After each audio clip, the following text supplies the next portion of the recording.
வெண்முரசு. காண்டீபம் 11. பகுதி 2. அலையுலகு 3. வாசிப்பது சந்தீப். ஐராவதீக காட்டினுள்ளே யானைக் கூட்டங்களும் காட்டெருமை மந்தைகளும் நுழைவதில்லை. புதர்குலையாது பாயும் மான்கணங்களும் இலை அசையாது செல்லும் புலிகளும் அன்றி அங்கு விலங்குகள் இல்லை. எனவே கால்வழி என ஏதுமின்றி 5 திசைகளையும் நிறைத்த பசுமை பெருகி விரிந்த அலைவழியென கிடந்தது அது. தழைந்த பெருங்கிளைகளில் ஒன்றில் இருந்து பிறிதுக்கு கால் வைத்து அர்ஜுனன் அக்காட்டுக்குள் சென்றான். காமம் கொண்டு கண்ணயர்ந்த பெண்ணின் தோளிலிழியும் பட்டு மேலாடை என மரங்களில் வழிந்தன மலைப்பாம்புகள். கீழே அவன் அசைவைக் கேட்டு செவி கோட்டி விழி ஒளிர உடல் சிலிர்த்தன மான்கள். உச்சி மரக்கிளையில் அமர்ந்த கருமந்தி ஒன்று அவன் வருகையை நாணொலி என கூவி அறிவித்தது. குறுங்காற்று கடந்து செல்வது போல் மந்திக்கூட்டம் கிளை வழியாக அகன்று சென்றது. தொலைவில் எங்கோ பாறைகள் மேல் அரைந்து சிதறி அருவி ஒன்று விழும் ஓசை எழுந்தது. மேலும் மேலும் இருண்ட காடு பசுமை நீலமாகி நீலம் கருமையாகி தன்னை செறிவாக்கிக் கொண்டது. இலைநுனி விளிர்வும் மான்கண் ஒளிர்வும் ஒன்றெனக் கலந்த இருளுக்குள் தன் உடல் எழுப்பும் ஒலியே சூழ்ந்து தொடர அர்ஜுனன் சென்றான். அவனை பறவையென எண்ணிய சிறுபுட்கள் உடன் பறந்து உவகைக் குரலெழுப்பி சிறகடித்தன. செல்லச் செல்ல திசைகள் மயங்கி அப்பால் விலகின. வானும் மண்ணும் இல்லாமலாயின. அந்தர வெளியில் கருமுகில் குவையென அக்காடு நின்றிருப்பதாக தோன்றியது. ஆலவிழுதுகளில் பற்றி ஆடிப் பறந்து குறுமரக்கிளைகளில் அமர்ந்து வில்லென வளைந்து அம்பென்றாகி தாவி அவன் சென்றான். மறுபக்கமென ஒன்றில்லாத ஆழுலகங்களில் ஒன்று அக்காடு என கற்பனை மயங்கியது. மரக்கிளை ஒன்றில் அமர்ந்து கனிந்த அத்திகளையும் இன்சாறு தேங்கிய மாங்கனிகளையும் பறித்து உண்டான். நீர் அருந்தும் எண்ணம் எழுந்தபோது அதுவரை தன்னுடன் மெல்லிய தவிப்பென உடன் வந்தது விடாயே என்றறிந்தான். கனன்ற விழைவே நீரிருக்கும் திசையை உணர்த்தியது. இருளுக்கு பழகிய வழிகள் வலப்பக்கம் காடு நீர் தேங்கிய இலை கொண்ட செடிகள் செறிந்து சற்று கீழிறங்கி செல்வதை உணர்ந்தன. கிளை விட்டு கிளை தாவிச் சென்று சரிந்திறங்கிய நாணல் விளிம்பை அடைந்தான். இலைச்சரிவின் சிறுதுளைகள் வழியாக வந்த வெயில் 1000 பட்டைக்கதிர்களென மண்ணில் இழுத்து கட்டப்பட்டிருந்தது. விரலோட்டி பேரியாழ் நரம்புகளென அவற்றை மீட்ட முடியுமென்று தோன்றியது. விண்ணென வளைந்த குடம் அந்த இசையை முழங்கும். மண்ணில் பசுமையென விரிந்த ஒவ்வொரு உயிர்த்துளியும் அச்சுதியை முன்னரே அறிந்திருக்கும். விண்ணவர் அறிந்த பண். உயிர்க்குலங்களை உண்ணும் உயிர்கள் மட்டும் அதை கேட்க முடியாது. ஒளிக்கதிர்களுக்குள் நுழைந்தான். ஒளித்தூண்களால் எழுப்பப்பட்ட மண்டபம். 100 ஒளிவாட்கள் சுழலும் படைக்கருவியால் எண்ணற்ற துண்டுகளாக தன் உடல் சிதறுண்டதைக் கண்டான். அவன் உடலின் நிழலறைகள் எழுந்து இலைத்தழைப்பு பசுந்தரையில் சுழன்று வந்தன. எரிந்தும் அணைந்தும் சுழந்தும் இருண்டும் கடந்து சென்றான். வெயில்வெளிக்குள் சென்றதும் எரிந்து தழலாகியது அவன் உடல். வெண்டல்வெளியில் கரைந்தது. பாறைகளில் அலைந்து நுரையுமிழும் அலைகளென வெண்பூக்குலைகள் சூடி காற்றில் கொந்தளித்தது நாணல் விரிவு. அதனோடே எழுந்து தெரிந்த கரும்பாறைகளில் ஒன்றிலிருந்து பிறிதொன்றுக்கு தாவி கீழிறங்கிச் சென்றான். காலடிகள் கற்சிற்பத் தளங்களென பதிந்த உலர்சேற்று பரப்புக்கு அப்பால் கங்கையின் நீர்ப்பெருக்கு அசைவற்றதென முதற்கணம் விழிமயக்காக தெரிந்தது. நீரலை நாவுகள் வெள்ளக் கதுப்பென கிடந்த சேற்று சரிவை நக்கி சுருண்டு மீண்டும் மீண்டும் நக்கி சுவையொலி எழுப்பிக் கொண்டிருந்தன. காட்டில் கையால் எழுதப்பட்டவை என 10,000 குழம்புச் சுவடு எழுத்துக்கள் பதிந்த சேற்றுவழி தொன்மையான கன்றுத்தோல் ஏடு போலிருந்தது.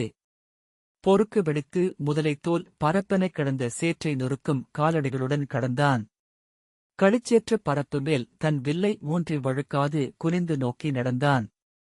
மட்கிய மரங்களுடன் கலந்து சேற்றில் கிடந்த முதலைகளில் ஒன்றின் வால் மெல்ல வளைந்தது. 2 முறை காலெடுத்து வைத்துவிட்டு அது மீண்டும் காலத்தை கடந்து சில என்றாகியது. மென்சந்தனக் குழம்பென விரல்களை அலைய வைத்த நொதிப்பில் கால்களை நீட்டி நீட்டி வைத்து இறங்கினான். நீரில் இறங்கி முழங்கால் வரை நடந்தபோது அடிமணலை விரல்கள் உணர்ந்தன. அவன் காலடி மணலை மெல்ல கரைத்துச் சென்றது நீர். நின்ற இடம் குழிந்து மெல்ல இறங்கிக் கொண்டிருந்தான். அவனைச் சூழ்ந்து வளைந்த நீர்ப்பளிங்கு மேல் அலை எழுந்து வந்த சருகு ஒன்று நாணித் தயங்கி அருகணைந்து மெல்ல தீண்டிச் சென்றது. பின்னர் சிறிய மீன்கள் நகைப்பெட்டிக்குள் இருந்து இழுத்து எடுக்கப்படும் சரப்பொலி மாலை என நிறைவடைந்து நீண்டு வந்து அவனைச் சூழ்ந்தன. அணுகி முத்தமிட்டு சிமிட்டும் விழிகளென சொடுக்கி மறைந்தன. ஒளியே புனலாயிற்றென அடிதெறியத் தெளிந்து மறுகரை கறந்து சென்றது கங்கை. விழிகூர்ந்து நோக்கியபோது பல்லாயிரம் மீன் விழிகள் அவனைச் சூழ்ந்து வியந்து நிற்பதைக் கண்டான். வில்லை தோளில் குறுக்காக மாட்டி அம்பரா தோணியை சரியாமல் பொருத்திவிட்டு குனிந்து இருகைகளாலும் நீரள்ளி முகம் கழுவினான். அடர்ந்த தாடியில் நீர்மணிகள் உருண்டன. கைக்குவளை நீரை மும்முறை அள்ளி குடித்துவிட்டு வாரி முதுகிலும் தோள்களிலும் தெளித்துக் கொண்டான். வெம்மை குளிர சிலிர்ப்பை தன் உடலெங்கும் உணர்ந்தான். காதுகளில் அலைநெளிவு மேலிருந்து வந்த காற்று குளிரென முட்டியது. மீன்களின் மிரண்ட விழிகளை அர்ஜுனன் சற்று கழித்துதான் அறிந்தான். இமையா விழிகளில் அசையாது துளிர்த்திருந்தது அச்சம். ஊன்றிய காலை மணலிலிருந்து விடுவித்து மெல்ல பின்னகர்ந்து அலைவளைவுக்கு அடியில் சிறகுகள் உலைய வால் விசிற நின்ற மாந்தளிர் நிற மீனை நோக்கி என்ன என்றான். அவன் உள்ளத்துச் சொல்லை உணர்ந்து வாய் திறந்து முத்துக் குமிழிகள் என எழுந்த சொற்களால் பிறிதொருவர் என்றது. புரியாமல் மேலும் குனிந்து என்ன என்று கேட்டபடி நோக்கிய அர்ஜுனன் நீல நீர்க்கீற்று ஒன்று முகில்வானில் புகை என நீருக்குள் வளைந்து தன்னை நோக்கி வருவதைக் கண்டான். திரும்பி அப்பகுதியில் சிற்றோடை ஏதேனும் கங்கையில் கலக்கிறதா என்று நோக்கினான். இல்லை எனக் கண்டு மீண்டும் அந்த நீர்விழுதை விழிகூர்ந்தான். நிறமற்ற வேர்ப்பின்னலென அது சிறு கிளைகளாகப் பிரிந்தது. பளிங்கில் விரிசலென விழுந்தபடி அலைநெளிவில்தான் நெளிந்து அணுகி வந்தது. கனவு கண்டு கை நீட்டும் குழந்தையென அவன் காலை நோக்கி நீண்டது. அஞ்சி பின்னகரும் உயிரின் இயல்பான அசைவின்மேல் சித்தத்தை நாட்டி வைத்திருந்தமையால்தான் அவனை குடாகேசன் என்றனர். குளிர்ந்த தொடுகையென அவன் காலை தொட்டது அந்த நீர்வளையம். சுழித்துச் சுழன்றேறி அவன் முழங்கால்களை மேலும் சுற்றியது. இமையும் அசைக்காமல் இருகைகளையும் இடையில் வைத்து அதை குனிந்து நோக்கி நின்றான். மீன்களாக ஒவ்வொன்றாக ஓசையின்றி பின்னகர்ந்து நீரிருளுக்குள் அமிழ்ந்து மறைந்தன. நீர்ச்சுழல் பிடியானையின் துதிக்கை என அவனை அள்ளிக் கொண்டது. கால் தென்னி நிலையழிந்து அவன் நீரில் விழுந்தான். அவ்விசை அள்ளி இழுத்து நீருக்குள் கொண்டு சென்றபோது விழிகளை மூடி சாக்ஷுஷி மந்திரத்தை சொன்னான். அதன் மீட்டலுடன் விழி திறந்தபோது தன்னை உடல் சுற்றி இழுத்து உள்ளே கொண்டு செல்லும் நீர்நாகம் ஒன்றைக் கண்டான். அதை தன் கைகளால் இறுகப்பற்றி எதிர்விசை அளித்தபோதுதான் அதன் ஆற்றலை உணர்ந்தான். யார் நீ என்று அவன் கேட்டான். நான் எவரென்று அறிவாயா? உயிரை இழக்காதே.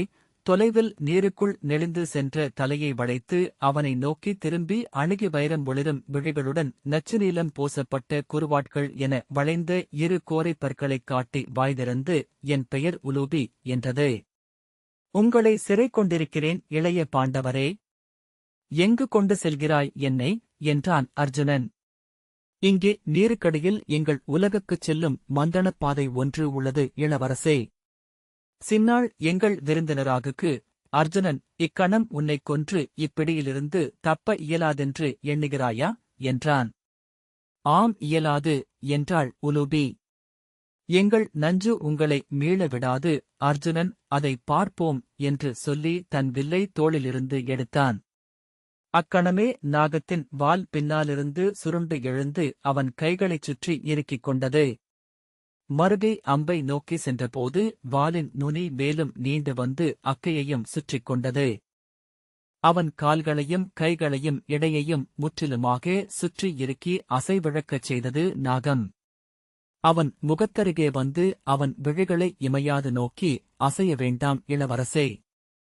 தங்களுக்கு ஒன்றும் ஆகப் போவதில்லை என்றாள். அர்ஜுனன் எதுவரினும் அஞ்சுவதில்லை என்ற ஆணையை என் ஆன்மாவுக்கு இளமையிலேயே அளித்துள்ளேன் என்றான். அஞ்சுவது உடல், அது ஆன்மாவுக்கு கட்டப்பட்டதல்ல என்று உலூபி நகைத்தாள். நான் கடக்க விரைவது இவ்வுடலென என் கல்வியென அகத்துறையும் எண்ணங்களென எனக்கு வகுக்கப்பட்டுள்ள எல்லைகளையே என்றான். இப்போது மண்ணோ விண்ணோ ஆளுலகோ அல்லாத உலகொன்றை கடந்து வருக என்று அவள் சொன்னாள். அமுழுந்தோறும் எடை மிகுந்து நீரின் அலைமடிப்புகளை கிழித்து சென்று கொண்டிருந்தனர். பெரும் குமிழிகளாக அவர்களின் அசைவு உருமாறி ஒளி மின்னி மேலெழுந்து சென்று கொண்டிருந்தது. தலைக்கு மேல் நீர்ப்பரப்பு பட்டுவிதானமாக மாறியது. சூரியனை மூடிய கருமுகில் பரவிய வானம். அங்கிருந்து ஊறி வந்து ஒளி நீரலைகள் மேல் பரவி நெளிநெளிந்து அவனை சூழ்ந்திருந்தது. மூழ்கி ஒழுகிய காட்டுக்காய்கள் பொன்னுருளைகளாக சுழன்று சென்றன. சருகுகள் பொர்த்தகடுகளாக திரும்பி பளபளத்து மறைந்தன. பல்லாயிரம் சிறு மின்னல்களாக நெளியும் பொன்னுல்கள் அலைகளில் ஆடின. காலுக்குக் கீழே ஈயக்குழம்பென எடை கொண்டு குளிர்ந்திருந்து நீர் விசையுடன் அவர்களை இழுத்தது. நெஞ்சுக்குள் எஞ்சிய மூச்சு ஒரு நுரை குவையாக அதிர்ந்தது. பின்னர் அழுந்தி நீர்க்குளமாக மாறி நலங்கியது. இறுகி இரும்புக் கோளாக மாறியது. வயிற்றை எக்கி அதை மேலெழுப்பினான். நெஞ்சை அடைத்து தசைகளை சிதைத்தபடி உருண்டு எழுந்தது. வாயை ஒப்பி அந்த இரும்புருளையை வெளியே உமிழ்ந்தான். வெடித்து மேலே சென்று சுழன்று பறந்து வான் நோக்கி எழுந்தது. இறுதி மூச்சும் அகன்றபோது அதுவரை தவித்துக் கொண்டிருந்த உடல் துவண்டு முறுக்குகளை புரியவிழ்த்துக் கொண்டு எளிதாகியது. கைகால்களில் தெரித்த நரம்புகள் கட்டு தளர்ந்தன. உடையுமென புடைத்த தொண்டக்குழி அமைந்தது. விழிகள் தெளிந்து சுற்றும் நிகழ்வனவற்றை நன்கு காண முடிந்தது. பல்லாயிரம் மீன் விழிகளால் சூழப்பட்டவனாக அவன் சென்று கொண்டிருந்தான். நீர்நாகத்தின் தலை முன்னால் நீந்தும் கையின் விரல்களென துழாவி அவனை இழுத்துச் செல்ல அவன் காலுக்கு அப்பால் அதன் வால் நுனி நெளிந்தது. விரைவு கூடி வந்தபோது தலைமுடி மேலெழுந்து அலையடிக்க ஆடை அவிழ்ந்து சுருண்டு மேலே செல்ல வெற்றுடலுடன் விழத் தொடங்கினான். விழுதலின் விசையில் தலைகீழாக ஆனான். காதுகளை வருடியபடி நீர் மேலே செல்வதை உணர்ந்தான். சில கணங்களுக்குள் அலை அலையென படிந்த மென் சேற்றுப் படலத்தால் ஆன வானம் ஒன்றை தலைக்கு மேல் கண்டான். அதை நோக்கி எடை இழந்து எழுந்து கொண்டிருந்தான். அணுகுந்தோறும் நீர் தன் பளிங்குத் திரைகளை அகற்றி அவனை அள்ளி உள்ளிழுத்து மூடிக்கொண்டிருந்தது. செந்நிறவானம். அதிரும் முரசுத்தோல். சிறிய பூச்சிகளால் வரையப்பட்ட கோலங்கள் பரவியிருந்தது. அடிச்சீற்று பரப்பு. தொய்யில் எழுதிய சந்தனமார்பு. பேற்றுவரிகள் பரவிய அடிவயிறு. உள்ளங்கை கோடுகளென மீன்கள் வரைந்திட்ட கோடுகள் தெரிந்தன. சேற்றுப் பரப்பை நீர் நாகத்தின் தலை தொட்டதும் அதிலொரு கோடு விரிசலாக மாறியது. வாயிலென மெல்லத் திறந்து அப்பால் எழுந்த பொன்னொழியைக் காட்டியது. நீர்நாகம் அவனை இழுத்து அவ்வாயிலுக்குள் நுழைந்தது. அவனுக்குப் பின்னால் சேற்றால் ஆன கதவு மூடிக்கொண்டது. புன்னகை மறையும் இதழ்களென தனக்குப் பின்னால் சேற்றுப்பரப்பு மூடிக்கொண்டதை அர்ஜுனன் கண்டான். அங்கே நீர்மையென்றேயான அடர் இருள் நிறைந்திருந்தது. மேல் கீழற்ற கரிய வெளியில் விழாது எழாது நின்று கொண்டிருந்தான். இது எங்கள் உலகம் இளைய பாண்டவரே. அதல, விதல, சுதல, ரசாதல, மகாதல, தராதல, பாதாளமென்னும் 7 ஆழுலகங்களுக்கும் மேலாக மண்ணுலகுக்கு அடியில் அமைந்துள்ளது இது. எங்கள் உலகுக்கு வரும் முதல் மானுடன் நீர் என்றாள் உலூபி. நீர்நாகம் பட்டுச் சால்வை காற்றில் நழுவுவது போல அவன் உடலை விட்டு நீங்கியது. பாய்ந்து அதை அவன் அணைத்துப் பற்றிக் கொள்ள வாழைத்தண்டு என அவன் கைகளில் சிக்கி வழுக்கி விலகிச் சென்றது. சரிந்து கீழே விழுந்து இருளை அறைந்து மூழ்கி சென்று கொண்டிருந்தபோது தன் இடைக்குக் கீழே கால்கள் நீண்டு நீண்டு ஒரு பெருநாக வடிவத்தில் இருப்பதை அர்ஜுனன் கண்டான். சவுக்கென வாலை சொடுக்கி நீட்டி அருகே தொங்கிய பிறிதொரு நாகம் ஒன்றின் உடலைப் பற்றிச் சுருண்டு இறுக்கிய பின் கைவீசி ஊசலாடி தலை வளைத்து எழுந்தான். அவன் கைகளில் எஞ்சியிருந்து ஒரே அணிகலனாகிய பாண்டவர்குலத்து முத்திரை பொறிக்கப்பட்ட கணையாழை கழன்று முடிவெளியாழத்தில் விழுந்து மறைந்தது. சாக்ஷசி மந்திரத்தால் உள்ளொளி கொண்ட அவன் விழிகளில் தொலைதூரம் வரை விரிந்தது அவ்வுலகு. இருள்வானில் விண்மீன் கூட்டங்களென முன்பு தெரிந்தவை பல்லாயிரம் நாகங்களின் கண்மணிகள் என்று கண்டான். வானென விரிந்த பெரும் வலைப்பரப்பு ஒன்றில் உடல் கோத்து நெளிந்து கொண்டிருந்தன அவை. நீர்த்தாரைகளென, இருட்டழல்களென, தரை தேடும் விழுதுகளென அவை கண் தொடும் தொலைவு வரை ஆடின. அவற்றின் சீரலே அங்கே சூறாவளியென ஒலித்துக் கொண்டிருந்தது. அவன் முன் நெளிந்து எழுந்து வந்த உலூபி, நாகருலகைக் காணும் விழிகொண்டிருக்கிறீர் இளவரசே என்றாள். எங்கொழுது இவ்விடம்? அதோ மேலே தெரியும் அந்த வான் எது என்று அர்ஜுனன் கேட்டான். மேலே ஐராவதீகம் என பெயர் கொண்டு எழுந்து நின்றிருக்கும் பெருங்காட்டின் வேரடர்வுகளால் ஆனது எங்கள் நிலம். அதில் பின்னித் தொங்கிக் கொண்டிருப்பவர்கள் நாகங்கள். கால்களால் நீங்கள் மண்ணில் பற்றிக் கொண்டிருப்பது போல. அதோ தலைக்குக் கீழே விரிந்துள்ளது எங்கள் வானம். இங்கு இறப்பவர்கள் அங்கு விழுந்து மறைகிறார்கள். அவர்கள் சென்று மீளாத அவ்விரலுக்கு அப்பால் உள்ளன எங்கள் மூதாதையர் உலகங்கள். அங்கு வாழ்கின்றனர் எங்கள் தெய்வங்கள். இங்கு என்னை ஏன் கொணர்ந்தாய் என்று கேட்டான் அர்ஜுனன். ஐராவதீகம் என்னும் இந்நாகர் உலகின் அரசர் ஐராவதி குலத்துதித்த எந்தை கௌரவியர். அவரது ஒரே மகள் உலூபினான். ஒளிநீரில் நீந்தி விளையாட ஒவ்வொரு நாளும் உச்சிப்பொழுதில் கங்கையின் அடித்தட்டுக்கு செல்வது என் வழக்கம். இன்று நீராழத்தில் தொலைவில் 5 மின்னும் விழிகள் கொண்ட 2 நாகங்கள் சேற்றிலாடி வருவதைக் கண்டேன். அணுகிய பின்புதான் அவை உங்கள் கால்கள் என அறிந்தேன். அவ்வழகை என்னுடையவை எனக் கொள்ள விழைந்தேன். என்னுடன் தாங்கள் இருக்க வேண்டுமென்று இங்கு கொணர்ந்தேன். நாகமங்கையே, இது மானுடர் வாழும் உலகல்ல. இங்கு நாகம் என வாழ்வது எனக்கும் ஒவ்வாததே, உணர்க என்றான் அர்ஜுனன். உலூபி நகைத்து, ஆம், அதை நானும் அறிவேன். அங்கு மானுடர் வாழும் உலகில் கால்களுடன் வாழ்வது எனக்கும் அரிதே. ஆனால் தனக்குரிய ஆண்மகனை தேடி அடைவது எப்பெண்ணும் விழைவதல்லவா? இன்று உங்கள் கால்களைக் கண்டதுமே அறிந்தேன், அவை என்னை ஆள்பவை என்றாள். நான் அஸ்தனபுரியின் இளவரசன், இந்திரபிரஸ்தத்தின் சக்கரவர்த்தினியின் இளைய துணைவன் என்றான் அர்ஜுனன். அதை அறிவேன். என் அறிவழியால் தங்களைத் தொட்டதுமே யார் என்று உணர்ந்து கொண்டேன் என்றாள் உலூபி. நான் இங்கிருக்க விழையவில்லை. மீளும் எண்ணம் கொண்ட எனக்கு நீ விரும்பத்தக்கவம் அல்ல என்றான் அர்ஜுனன். இங்கு நீங்கள் விழைப்பவை என்ன என்று எண்ணுங்கள். அவை தேடி வரும். மண்ணுலகின் எளிய வாழ்க்கையை ஏன் நாட வேண்டும் என்றாள். விழைவுகளால் இயக்கப்படும் ஆண்கள் இழிமகன்கள். கடமைகளால் ஆனவர்களையே தெய்வங்கள் விரும்புகின்றன என்றான் அர்ஜுனன். உங்கள் கால்களை என் விழிகள் தொட்டகணமே அறிந்தேன், நான் உங்கள் துணைவியன்றி பிரிதவரும் அல்ல என்று. என் சொல் பெற்று நீங்கள் இங்கிருந்து திரும்பப் போவதில்லை என்றாள் உலூபி. இங்குள்ள நாகங்கள் எய்தாத என் நிலையை என்னில் கண்டாய்? உன்மேல் காதல் கொண்டவர் இங்கே 10,000 பேர் இருப்பார்கள். அவர்கள் என் மேல் சினம் கொள்ளலாகும் என்றான் அர்ஜுனன். இளைய பாண்டவரே, தவழும் நாளில் எந்தை எனக் குறைத்த கங்கையின் அவ்விளிம்பே நாகமென என் எல்லை.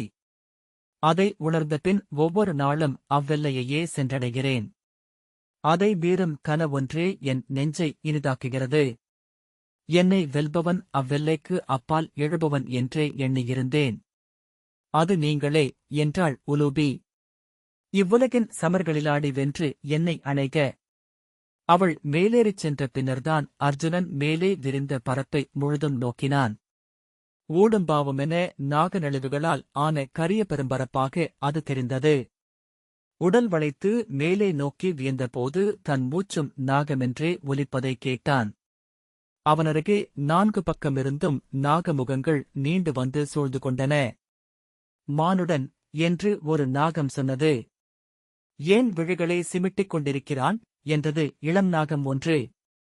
அது மானுடரின் இயல்பு. அவர்கள் புலவியை முழுதும் காணும் ஆற்றலற்றவர்கள் என்றது முதிய நாகம்.